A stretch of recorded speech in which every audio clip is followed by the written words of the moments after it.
Kandidat gubernur terpilih, Muzakir Manaf mendeklarasikan kemenangan sebanyak 62% pada pemilihan kepala daerah Aceh tahun 2024. Klaim tersebut dinyatakan berdasarkan hasil perhitungan cepat tim pemenangan pasangan nomor urut 02 tersebut. Berikut cuplikan konferensi pers bersama tim pemenangan Muzakir Manaf atau akrab dipanggil Mualim. Assalamualaikum warahmatullahi wabarakatuh.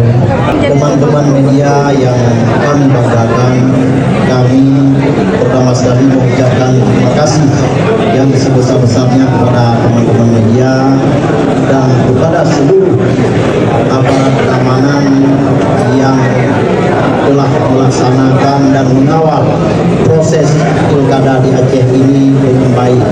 Alhamdulillah, pilkada berjalan lancar di Aceh dan hasil pun sesuai yang masyarakat inginkan, bahwa pasangan Mualim Bismillah unggul dengan angka persentasenya 62%.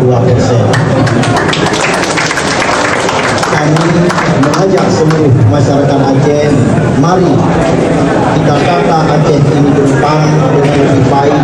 Mari bersama-sama kita jalan sama-sama, tidak saling mendahului, supaya kita kawal pemerintahan Aceh ke depan ini, supaya bisa terwujud apa yang Aceh inginkan, hingga Aceh menjadi negeri baldatun thayyibatun warohbatun.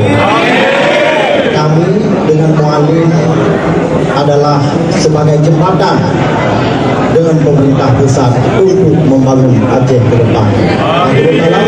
Assalamualaikum warahmatullahi wabarakatuh.